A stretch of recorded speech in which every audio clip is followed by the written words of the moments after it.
So back on December 3rd, 1984, the city of Bhopal in central India went through something truly horrific. We're talking about one of the worst industrial accidents ever. And this wasn't some natural disaster, like an earthquake or a flood. Nope.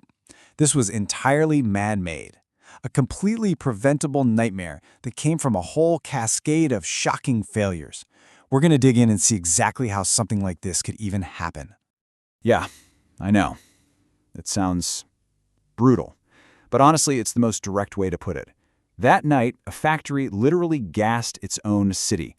An American-owned pesticide plant, Union Carbide, just unleashed this cloud of deadly gas, and it just crept through the streets silently into people's homes while they were asleep. So, that's the big question, right? How on earth did the world's deadliest industrial accident happen? Because let's be clear, this was no simple mistake. It was a domino effect of failures, a story about cutting corners, about negligence, and the consequences were just unimaginable. So, let's break it down. Let's see what went so horribly wrong. All right, let's go there. Let's put ourselves on the ground in Bhopal, right in the middle of this horror. It's the morning of December 3rd, 1984, but instead of waking up to sunlight, the city woke up to an invisible poison. This gas, it was heavier than air, so it just hugged the ground, slinking under doorways and right through window cracks. Imagine waking up choking, gasping for air. Your eyes feel like they're literally burning in their sockets. You can't breathe. What's your first instinct? Run, right? Get out. But here's the absolutely cruelest part. Running made it worse. The harder you breathed, the more poison you sucked into your lungs. So you had this widespread panic, people collapsing in the streets, desperately trying to escape something they couldn't even see. Just let that sink in for a second. That's what the sunrise revealed. Thousands of people dead in just one night. And the hospitals, they were completely overwhelmed. The doctors had no clue what they were even dealing with. At first they thought it was ammonia, but the symptoms were so much worse. Okay, so where did this nightmare even come from? We have to go from the city streets to the source, inside the Union Carbide plant. This factory made a really popular pesticide called 7, and the key ingredient for that pesticide, well, that was the poison. The chemical is called methyl isocyanate, or MIC for short. Now, here's the most important thing you need to know about it. It's stored as a liquid, but the moment it touches water, it goes haywire. It kicks off this crazy, violent chain reaction, basically boiling itself into a huge, dense cloud of deadly gas. And this right here, this is the first huge red flag. A disaster just waiting to happen. The MIC was kept in these big underground tanks. Now, the company's own safety manuals were crystal clear. You do not fill these tanks more than halfway. 50%, max. But look at the actual state of tank E610 that night. It wasn't 50% full, it was 75% full. They'd crammed 42 tons of this stuff in there. That's 12 tons over the limit. Just asking for trouble. So the stage is set. Let's get into the countdown to disaster, the night of December 2nd into the 3rd. And you gotta understand, this wasn't some instant explosion. It was more like a train wreck in slow motion.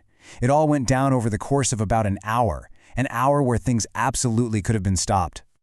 Okay, look at how this unfolds. Just after midnight, workers spot a small leak. The supervisor kind of dismisses it, says, we'll fix it after our tea break. A tea break? That decision, wow.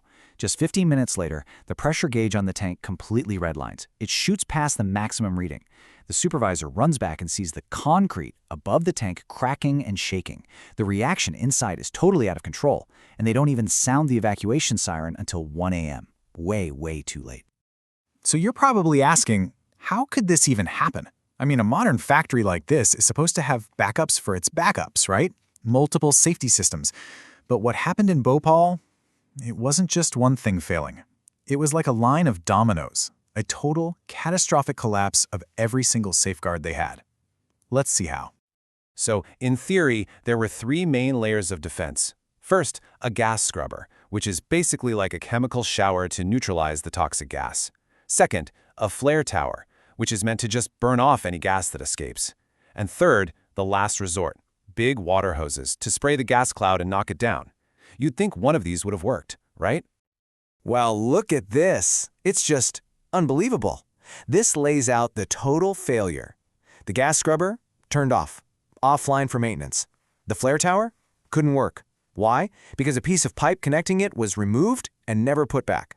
And the water hoses, the absolute last line of defense, they were too short. They couldn't even reach the chimney where the gas was pouring out. Every single safeguard, useless. So, what was the trigger? What kicked this whole thing off? Well, during some routine cleaning, water got into the MIC tank. It slipped past a valve that wasn't working right and a safety seal that was just missing. That's all it took. That water was the match that lit the fuse on that dangerously overstuffed tank. But wait, there's more. There was actually one last failsafe. The tank was supposed to be kept under pressure with nitrogen gas. That pressure would have physically stopped any water from getting in. But the nitrogen had run out. It had been empty for 20 days. And the punchline? The reason nobody noticed? The pressure gauge was broken. It's just staggering. This is what happens when you cut corners. This whole thing was so preventable. And the tragedy, it didn't just stop that morning when the gas finally blew away. No, the aftermath, the search for justice, that story has haunted Bhopal for decades. Let's try to wrap our heads around the sheer scale of this. Start with this number, 42 tons. 42 tons of lethal gas released into a sleeping city. It's just an insane amount.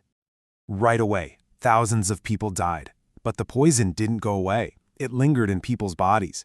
Over the years, the real death toll just kept climbing, eventually reaching over 25,000, all from that one night. And then there are the survivors. 500,000 people left with lifelong health problems, breathing issues, blindness, nerve damage. And tragically, a lot of these problems were even passed down to their children. So why? Why did all these systems fail? Well, it turns out that Union Carbide had slashed the plant's budget by about $1.5 million that year. That's why gauges were broken. That's why systems were offline. And then, years later, the company settled the whole thing for $470 million. You have to wonder about the math there. And the search for accountability? It's just as heartbreaking. The CEO of Union Carbide, an American named Warren Anderson, was arrested, but he was out on bail within hours, fled the country, and never came back to stand trial. It took 26 years, for a handful of local managers to get convicted, and they basically just got a slap on the wrist, minor fines. And even today, 40 years later, the factory is still there. It's just a rusted-out shell, still leaking poison into the ground, into the water, a permanent scar on the city, a constant reminder of what happened. Ultimately, the story of Bhopal leaves us with this really tough question. When profit and safety are at odds, what price do we put on a human life? This whole tragedy wasn't one big mistake. It was 1,000 tiny ones. Every broken gauge, every ignored warning, that was a choice that put a little bit of money ahead of people's lives. And it just goes to show you, sometimes the highest price you can pay is the one you refuse to spend on being safe.